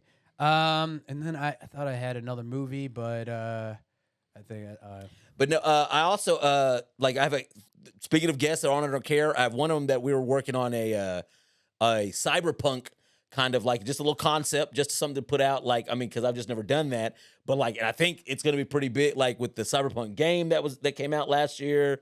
Like, I think cyberpunk's coming back, and it's just a cool genre. Like, cause you can kind of just do whatever the fuck you want. Like, you can have samurais, and when you magic, and with tech. You know what I'm saying? With computers and whatever. It's wild. I was seeing I forgot where whatever publication that was like presenting this information, but how a lot of market trends are coming from video games because you have games like Fortnite or whatever where you can create your own avatar style. And you're watching people literally fork over large amounts of dollars. So to it gives you a very to look like this image. But it's not just people just, let me go to this app or whatever. No, people are paying for the customizations. They're paying for the games. You can see in real time what people are willing to pay money for. So it gives you a good idea of what you can, either create or branch off from that. You know what I'm saying? So like, because if you just judge it by like, this is what the music industry is doing. Like, TikTok, they do facilitate a large function of what we hear on the radio. Yeah. But that does not always necessitate into long form hits on the billboard. You know what I'm saying? Because a TikTok hot song may only have a good 4 bars. That's really hot. The whole song may not be enjoyable for fucking. Or it's only the bit that dance right, trend is like just that segment of it, 30 seconds. You can't play a minute. It may be a 2-minute song, but you can't even play a minute of the song. Because after that 30 seconds, nobody else knows it, so it doesn't have the same like attraction. So it's all kind of built upon what can you do with the attention that you have at your moment in this dichotomy. Yeah. And I don't even know if that was the right usage. I was just trying to fit it in. No, I appreciate it because that's what we got to do. We the Metro Icon Podcast, the new Sesame Street, motherfuckers. All right, that's what we going. We coming for HBO. I think you should put the word of the and then with the sprinkles, just with Fuad, you got some work to do on this. On this episode. Yeah, Fuad, you got Moroccan Prince. You got to live up to that title, bitch. The Moroccan Prince. No. But we'll catch you in the streets. He's more sensitive than I am. You can't be throwing. Hey, I got hitters in Morocco too, cuz so don't. He'll be like, brother, that's a good. You're saying that his friend, right? Ew, brother. Brother, you're saying that his friend, brother. Ew, brother. What's that? I've never actually heard. Ew. I've never heard how he speaks. I'm literally. Oh, he absolutely speaks like 100%. Ew, brother. But like if you look at all of our messages, all of it starts or ends with brother. Sometimes, absolutely. Sometimes Ew, both. Brother. I'm sure I think he's the guy on the sound bite. They were like, with the ew, brother. Brother. What's that? Ew. He's like, actually, funny story. That's me. That's me. That's my price is going out. That's my cousin Blue Lad. I think his name is Blue Lad Johnny. That's shit, man. Okay, so we're coming out an hour 26. You're good for a few more minutes just to kind of run it through. Yeah, run it. We can run it down. Yeah. I'm giving myself to the end of this because it's by the time I end this, I know I'm definitely going to need a pee break, and that'll probably be a good time to close it. What's the progression? Because right now you have your weekly gigs. I might be adding another one. So if I add another day, like it'll eliminate my weekend, but I'll be very good at money if I can add one more day to my weekly rotation. But I mean, yeah. So other than that, everything's good. I'm still going to Panama City with the kids at the end of May. Oh shit! For the Gulf Coast Jam. Was that Morgan Wallen? Jelly Roll. It's a country music. Yeah, it's like a festival. It's like 4 days long. In Panama City, in Florida? Panama City Beach, yeah.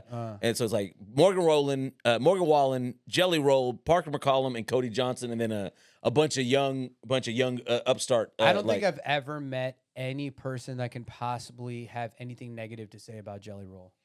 Yeah, like dude, he puts on a hell of a show too. I've seen a lot of clips. Like he's too he's too people hype. Like, you know what I mean? Like, as big as a motherfucker as he is, I'm worried about my boy's health, though. I will tell you that. Like, he's just too big. Yeah, dude, he's too so big. His wife should be on his ass. He not only is he so big, bro. He was talking about how he opened for Willie Nelson, who's fucking 90-some years old, and how Willie Nelson is more physically fit, I believe it, and capable than he is. I believe it because You know Willie what I don't mean? drink. Willie just smokes. Yeah, and you can tell. I mean, you're living the fast but good life. I mean, you're on the road. You're gonna eat good, and if And he's been semi-famous, like I won't even say famous, but he's been on the music scene for a long time. So he's had access to food and drugs and alcohol at a higher than usual level for most people for a longer period of time. So like,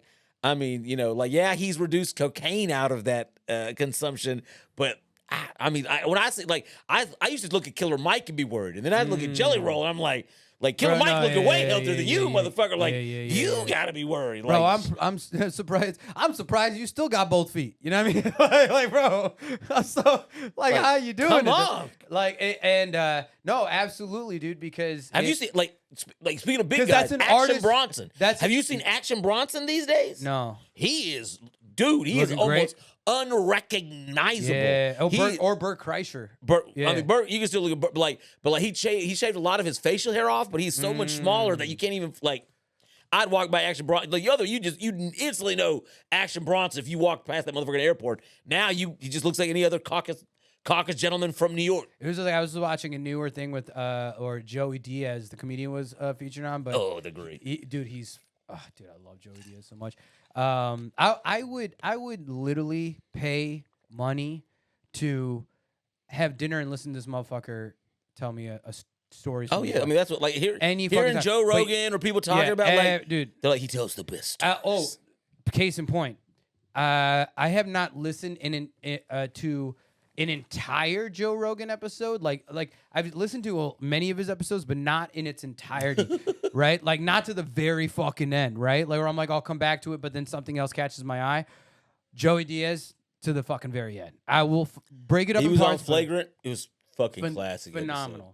Classic episode. I can, but he's lost so much weight. Oh, Joe Diaz? Yeah, and so I haven't seen him recently. I mean, like, but he's such a wrinkled bag of bones now. You know what I mean? But he looks good, and you're like happy to see it. You know what I mean? It's like no time like the present. You know what I mean? But it's though a validation to you caring about a celebrity's health because you care about their longevity. Like, motherfucker, I want to see you probably again. Yeah, And there's a lot of addicts in the world that need Jelly Roll, okay? yeah, Jelly Roll, clean up your shit. A bunch of addicts that need Jelly Clean Roll. up your shit, Jelly Roll. All right? I Jelly could never Roll's go- wife, get on him. I could never go to a Jelly Roll show because I don't think, like, I know who's going to be there. That's just too many recovering addicts and addicts that I just don't want to be in that environment. But at a country concert with a mixed crowd, they'll be, you know, his crowd will be intermixed in things. I don't have to just be around a whole bunch of, you know, people missing teeth and shit. You know what I'm saying? Like, Which is wild because this dude be on tour, be singing, "Somebody save me." and you just look at that crowd and everybody know that word or it's missing half the teeth in their mouth. It's true. And I don't think his crowd would deny it. Shit. Have you been to a country music festival before? I mean, I've been to country, so Mike. Probably ones around Texas, but this is going to be your first one. Like not- festival? I've never been to it. I don't even think I've been to a festival, like a multi-day multi-day concert. I don't You've think been I've like ever been to- maybe a one-day Yeah, one. like summer, like in the 90s, 2000s, Summer Jam used to do like big old concerts all day. But like, yeah, this multi-day like everybody copying this rave like format. That I think this only lasts 4 or 5 years, and I've never been to any. Like, I mean, like I don't know that. Like my kids want to go, and that's where I'm going, and like I do like those acts, but again, I don't like live music enough to just really go to shows like that. Okay, fair. I mean, I obviously love. I mean, when you're in the environment, and there really is no type of atmosphere like a live music event, right? But also as you get older, you're very particular on what type of music event you, right? Now, if there's a comedy festival, I want to do. Yeah, right. that sounds like because phenomenal. But I don't. festival life, like especially going to Lala many fucking years, North Coast, and a lot of these Chicago music festivals, and sometimes like we know a guy that's like DJing or Illis is DJing on like a side stage. Y'all get to go to the Bro, I'm like walking with him on the back end and all. Right? I am not that like the sociological life of it. Right? Beyond the money you spend. Like, you know what I'm saying? That's the thing is like, but the amenities, the comfort, I love the people. I love music, right? Right. I can absolutely tell you that it is an experience, Right. but the music ain't gonna sound as good as it does at my house, Yo, dude, in my car. you know what I'm saying? And like, no one's gonna vibe with me the way I vibe with me. how I want to vibe. So Right. like, it absolutely is like. But when you are at a concert and you are vibing like in that, And look, I've been nothing better. when I'm VIP, when I'm in the crowd, and when I'm performing. They're all separate things, and I prefer, if I'm gonna be at a live event, I prefer being a VIP or I prefer performing. If I really have to be in the crowd, I'd rather be at home. 6'4" black guy was like, this motherfucker. Right? I mean, this shit would sound so much better at home. I got a physical shadow in front of me. Wall shadow in front of me. Like, I just think certain people are built for certain things that I'm just like, yeah. I'm just not a consumer like that You at also heart. need Like, a lot of energy for that shit. And bro, it's just, you're more likely to come with an out of state of mind motherfucker that's gonna ruin the entire day for your ass. yeah, I mean, like, I'm only going with the absolute people that I know. Right. Whether they have the shittiest day or the best day, I'll put up with them. You're going with Micah, you'll be absolutely fine. I mean, like, look, because again, if he's having the shittiest day, I don't give a fuck because I love him and I'm gonna be with him back. Same thing with Cabron. Like, if I'm going with something, now we are going with another person, but Wait, they're who's not going. Cabron? Cabron's MK. That's just our other nickname for her. We are going to another person, but she's not going. She's not actually going to the Not Cabrona, but Cabron. she's not actually going to the concert. She's just going to be with us out there. So she'll be at the house. So I don't give a fuck. She can have the worst day she wants. Oh, you I'm not guys going get to like see her. a Airbnb. We got an Airbnb. They're just chilling out the Airbnb. Like, they're just nice. enjoying the Airbnb and the beach. We're like a block away from the beach. Yeah, I So mean, like, if you're not going to do it, like, I got shit to do. yeah, like, and then we're staying 3 days after, Right, just so right. we can enjoy the fucking Hell beach yeah. after, like, after we're fucking dead. That's But dope. And so it's just gonna be you, Micah. Cabron, and then their other friend of theirs. Nice. Oh, so you gonna be the old buck hanging out with your son and Look, I'm the young bringing, buck. like, they plan on being stage side. For some of those acts, sure, I do be up there with them. But I'm bringing that you're allowed to bring a foldable chair. I've got one with a little satchel and a little case. And when I don't want to see somebody, I'm going straight to the back and finding some bad bitches to smoke with. Bruh. Speaking of foldable chairs and backpacks, Jazzy had a basketball tournament at Braswell, which is where Emmy goes to high school. And it was on a Sunday morning at like 9 a.m. I had to work the night before, but I'm like, not many opportunities I can, you know what I mean? Let's go support, right? Let's go support all of us, right? Jazzy played like shit, but It's not what it's about. But today's her birthday, so happy birthday, boo. She don't watch this shit. I clicked that, not meant for kids. But we were there, and then I saw these like moms coming in with these backpacks that are like, it looked like a giant. Oh, the little tents? No, Oh. not tents. Like, cause it's in a basketball. It's in Inside, indoor, right, indoor, right. yeah. It's indoors. It's for the bleachers. It is like it's a flat cushion. It almost looks like this little flat like mat. But you see like these folds and crevices inside of it. You push it out and folds into like a chair that sits on the bleachers. Oh, gotcha. That has like a backrest kind of with armchairs and all. I was like, Yeah, I've seen the ones with a little backrest, but I've never seen with armrests. I'm at that age, bro, is I can't even sit in my kitchen seats or chairs, which are these Facebook Marketplace, like, Benches. decent looking, uncomfortable pieces of shit. You know what I mean? That I look to just furnish my, space. I'll be sitting playing like I got Ready to Rumble for the Nintendo 64 boxing game. We've been enjoying that as a family. Especially me and Emmy, right? We've been connecting on that shit. That's why I became a stepdad, because You need the VR. You step it up. I don't spar with him no more, but now he can virtually whoop my ass. You know. That's why I think y'all need to get the VR. I think y'all need to step it up. Dude, yeah, well, disposable income coming. So we figure out this Christmas will be much less stressful than the last one. I can tell you that confidently, dog. But No more gas station Christmas presents. yeah, but like I'll sit for like 10, 15 minutes, like playing Mario Kart or some shit. And all of a sudden, I gotta stand up because my legs went numb. I mean, from these damn fucking stools or this like wooden bleachers Cutting and off shit. circulation. Bruh, these joints and muscles, they need all the blood flow they can get. Otherwise, if they don't get enough blood, they sleeping, bro. I'm writing this down. This is gonna be a bit. I just I was telling one of my homegirls that like I was going to this thing, and she was like, "Oh, that's awesome. Da, da, da. Who are you going with?" I was like, "I'm going with my kids." They're like, "Oh, I'll never go with my kids. They leave me." I was like, "No, my kids would never leave me, but I will willfully leave them to go be to be out of the center of activity." I was like, they would never leave me, willful, like, oh, fuck this motherfucker. I was like, so I'm sorry your kids do that, but I'll absolutely be like, all right, I'm definitely gonna go with the back now. Yeah. I'll tell you a funny story that you'll love.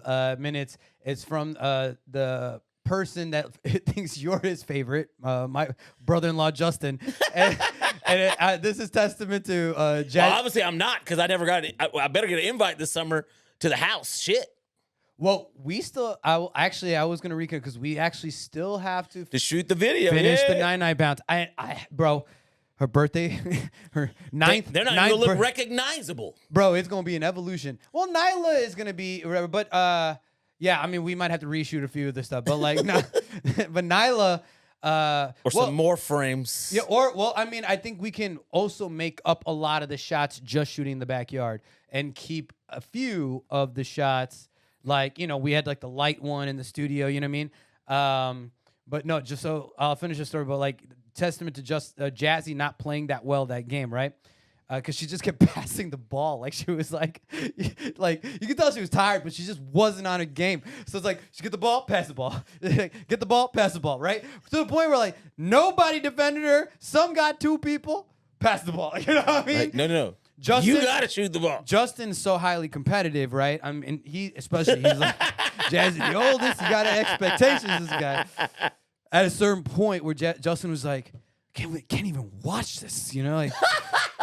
I can't even watch this right now. And he gets up and, goes for a walk, right? And I can't remember if it was those calves ain't going to stay swole by themselves. I can't even remember if it was like Billy or Alyssa who asked, but she was like, where did Theo Justin go? Did he go to the bathroom? I'm like, I know, he just mean more blood circulation in his feet. You know what I mean? He went to go just walk and stretch it out. I didn't want to like call him like he's disappointed as fucking his daughter. Like, playing those calves basketball. ain't going to swole themselves. But yeah. But like, no, he was like, but it was just funny to just use it because I remember at that point I'm like, fucking hate these bleachers, bro. Like, it's keep shifting my body weight and shit. Bro, it gets tough, dude. It gets tough.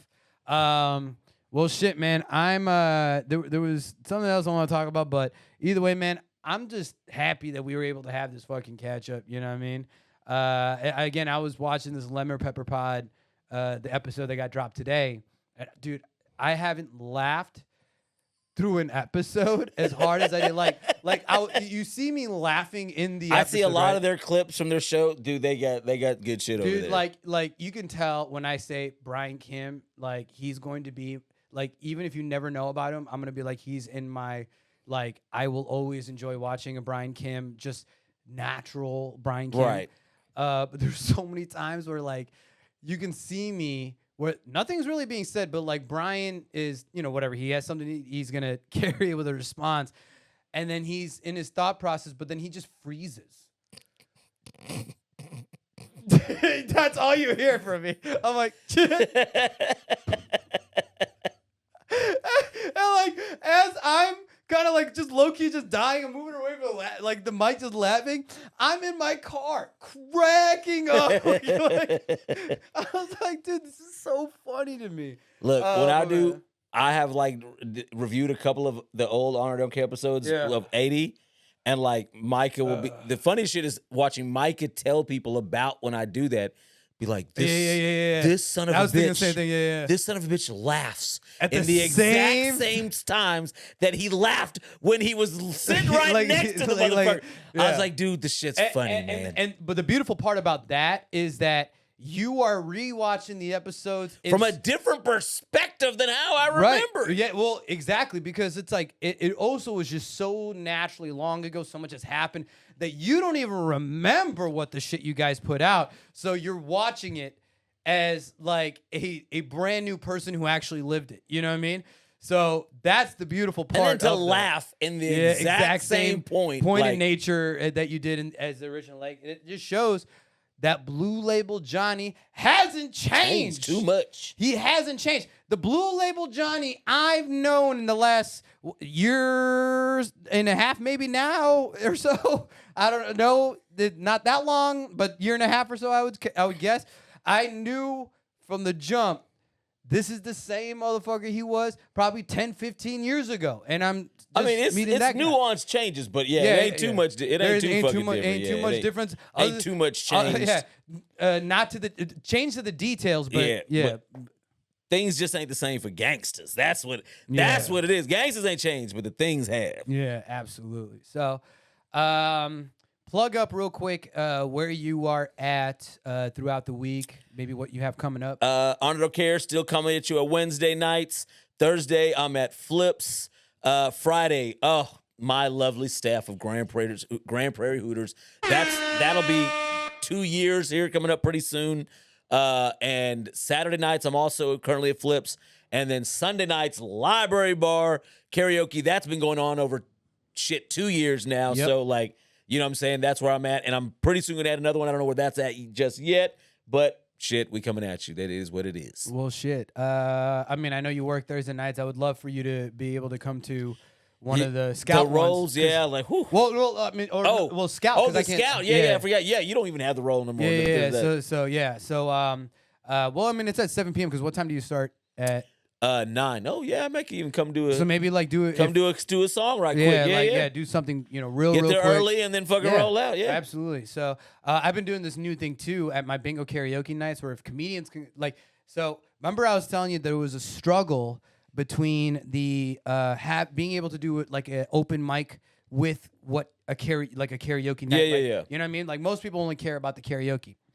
I found it. And so comedians who come on my nights, if they choose to, they can get one comedy set, and I call it the 3-minute max. You still have to select a karaoke song, but you do a 3-minute max set where before that karaoke song plays, you do your comedy set. You get the light at 2 minutes, but your karaoke song can start anytime between that 2 to 3 minute mark. So, so there's no pressure as to when you have to end that. Right. Here's the funny thing, right? Greasy Gordo. He's a guy where I'm like, oh my God, there's still fucking another minute this dude is going to still go into this material, right? It doesn't matter who the crowd.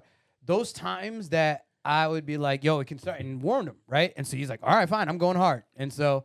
and he's smart. Doesn't like karaoke. So what song does he pick? Tequila by the Champs. Of course he did. Perfect. And so Tequila. One of the only comedians to get the max 3 minutes. Because he was doing his fucking thing. Doing his fucking thing. And then right at that 3 minute mark, songs that are playing, and it was a perfect flow. And I'm like, this is it. Now, does Chris love it every time? No. But let me tell you this, though. Let me tell you this. People have not paid attention harder to the comedy on stage. Where when I say, okay, they're doing the secret mic rule, and then I explain this is happening. It's not promoted, but this happens. They pay attention. Silence. And then they go into the song, and then the night just... Bro, and then Chris is like, they're getting, he's like, dude, the whole place went dead silent. I'm like, exactly. So come through for my bingo karaoke nights, where there is the Tuesday nights, Library Bar. Tuesday nights, Library Bar from 9 to 1 a.m. and Thursdays, Scout from 7 p.m. to 11 p.m. Or hopefully. So wait, are you not doing Fridays at Library Bar? I am. I'm just DJing though. It's just intermittently. Or It's what? like 2 because he so Infamous is gone, and so he brought on a new guy, Slim Zim, who's like a white guy. He's kind of like I think fresh starting in and like maybe like less than a year, I think. Got you. Nice guy. But he now changes it, and then I don't know if High Tone's gonna be sticking around too much longer because he's getting booked on like 7th Street in Fort Worth, and so I'm like, dude, I know he's getting good pay and amenities. You know what I mean? Like it's like a $50 bar tab versus like a $200 bar tab. You know what I mean? So he can very well be like, hey, let me buy you a bottle. Or, right. Like he's got that. Get people to come out just based on what he can buy. Right. Like, so, whichever case now, I think I do like 2 Fridays a month usually. okay.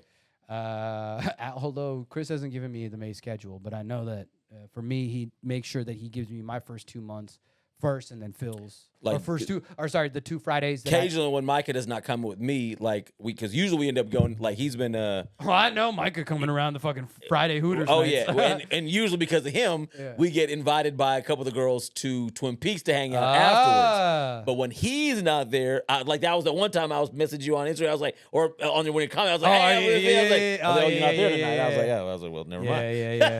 Yeah. I don't think I post as much about it. I usually just like will put it in my story and be like, hey, tonight I'm gonna be there. Yeah. But other than that, man, I hope at the very least, we're not gonna. I don't know how many podcast episodes that you and I will record, but at the very least, let's try and maybe grab some food or some shit every once in a while. But I also I've been workshopping something. I kind of want to do something in this kind of realm that you're doing that I don't do live, that I can edit, whatever like that. So I don't know. You probably get an invite to come sit down on whenever I decide to do I'm there something like this. So absolutely. Well, ladies and gentlemen, and I'm gonna go ahead and emotionally edit it up. I miss you, motherfucker. I know he won't say it back, but I know what it is. But anyways, we end the show in the exact same way, looking into the camera right over there and leaving off your impression to the world of any final last statement or sentiment in the thought that if this was going to be the last thing you ever said on camera, this is who Blue Label Johnny is, round 3, to close off the episode.